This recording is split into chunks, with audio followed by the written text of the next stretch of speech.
Vamos a compartir con todos ustedes a través de lo que son las redes sociales. Muy bien, la joya de la corona, interrogatorio y contrainterrogatorio de un juicio oral. ¿Por qué se le dice que específicamente es el momento crucial o más importante dentro del juicio? Es el momento crucial y más importante dentro del juicio porque es el momento del desahogo probatorio. Es el momento en el cual se va a aplicar lo que son las distintas teorías que puede tener por un lado la defensa pública o privada y por el otro lado el Ministerio Público. Entendiendo con ello una serie de teorías que hemos ido mencionando en los distintos cursos. Teoría de los hechos, teoría del delito, teoría del caso, teoría de la prueba y teoría de la argumentación. Son esos elementos los que se van a combinar y entrelazar en el denominado juicio oral, sobre todo la fase de desahogo probatorio. Pero hay que entender entonces qué ocurre en esta fase y cómo se desarrolla esta fase. Porque precisamente para poder tener una teoría del caso, tenemos que tener el elemento probatorio que la respalde. Si no tenemos elemento probatorio que respalde la teoría del caso y en concatenación con cada una de las teorías mencionadas anteriormente, entonces, lastimosamente, muy probablemente su teoría, su hipótesis que usted tiene que probar en ese juicio, no lo va a lograr. Y si no lo logra, las probabilidades son muy altas, entonces, de que usted no pueda sacar adelante, en este caso, siendo defensa, lograr entonces la no responsabilidad de su defendido, y si es, entonces, en el caso del Ministerio Público, no va a poder comprobar entonces la responsabilidad de a la persona que se le está acusando. Entonces aquí es donde se vierten los elementos más cruciales y más importantes. ¿Y por qué? Porque precisamente en este momento en donde los jueces de un estado de inmediación, entendiendo por ello los jueces de juicio oral, o entendiendo si en la República de Panamá se da todavía la dinámica con relación al jurado de conciencia, cosa que no ocurre en otros países de América Latina. Entonces es importante también entender que tienen esa posibilidad para ciertos delitos. Entonces, si estamos frente al administrador de justicia, que en este caso es el jurado de conciencia, entonces lograr crear esa inmediación suficiente en el momento del desahogo probatorio. Ese principio de inmediación permite precisamente palpar, percibir, recibir, indicar o tener una percepción clara de lo que se está desarrollando y cómo se está llevando las distintas técnicas. Porque las técnicas básicamente a utilizar, específicamente en juicio oral, va a ser una técnica, por ejemplo, conocida como la del interrogatorio abierto y otra técnica entonces conocida como el contrainterrogatorio. Para algunas jurisprudencias, por ejemplo, en otras latitudes se conoce como el examen o el contraexamen, o por ejemplo para la jurisprudencia o para el consenso del common law establecido como el cross-examination. Entonces es importante tener claro cuáles van a ser estos elementos y cómo vamos a aplicar estas técnicas y cómo logramos persuadir, sobre todo a nivel del administrador de justicia, su psiquis lo suficiente para lograr entonces encaminar estas técnicas y llevar adelante la teoría del caso que usted ha presentado desde los alegatos iniciales. Pareciera sencillo, sí lo es. Y nosotros acá vamos entonces específicamente a ver lo que es en esta primera fase el tema del interrogatorio o conocido como el examen directo. Pero no sin antes establecer dos aspectos esenciales y fundamentales que siempre van a formar parte del juicio oral. Y dos aspectos que nunca podemos olvidar, sobre todo los abogados, porque son esenciales y vitales para poder entonces establecer estas teorías que hemos mencionado.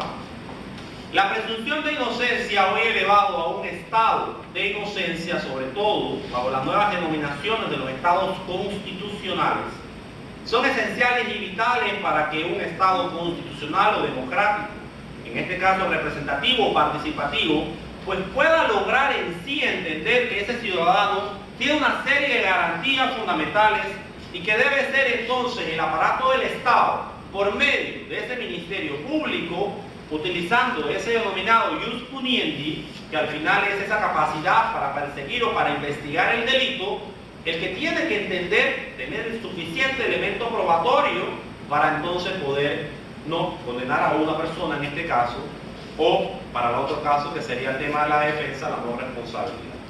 Sin embargo, este aspecto es esencial y crítico. ¿Por qué? Porque desde el punto de vista de la defensa, una de las garantías fundamentales y esenciales de este tema constitucional y sobre todo de la evolución del Estado constitucional es esa presunción, y es por eso que se habla del estado de inocencia. Tal vez no lo entendamos todos, sin embargo, es una premisa máxima que debemos comprender y entender que es fundamental que se garantice. Muchos casos se ganan o se pierden logrando tener una percepción clara con relación a este tema de presunción de inocencia. Pero no solamente eso, sino que otro de los aspectos que está relacionado y que está de manera intrínsecamente vinculado es el tema de la duda razonable. Y son dos conceptos que van totalmente de la mano, específicamente porque se le indica sobre todo al administrador de justicia de que si hay duda razonable, entonces debe imperar la garantía fundamental, la garantía constitucional de la presunción de inocencia. No se puede ver de manera separada la presunción de inocencia con relación al tema de duda razonable, porque son hermanas, porque están entrelazadas, porque hay una conexión directa entre ambas y porque bien planteadas y bien establecidas pueden entonces darnos la oportunidad esencial de poder entonces sacar adelante nuestra teoría de caso. En esta noche nosotros vamos a comenzar a hacer prácticas. Nosotros ya vamos a desarrollar una serie de laboratorios con relación a las prácticas específicas, sobre todo a nivel de interrogatorio y contrainterrogatorio. Hay que entender que el derecho se construye haciendo, y eso es fundamental para poder cambiar la óptica o la manera en cómo se ve la norma jurídica. La mayoría de las veces, en la mayoría de las escuelas latinoamericanas de derecho, se ha enseñado derecho de una manera muy tradicional, utilizando la norma como un desarrollo, sin embargo no aplicando los temas de práctica que son esenciales, y en eso nos lleva pues, muy avanzado el tema del common law y la jurisprudencia norteamericana. Pero bien, Héctor Quiñones nos dice con relación al tema del interrogatorio. Este es el primer interrogatorio que se le hace al testigo en la vista pública por la parte que lo presenta. Su principal propósito es convencer y persuadir.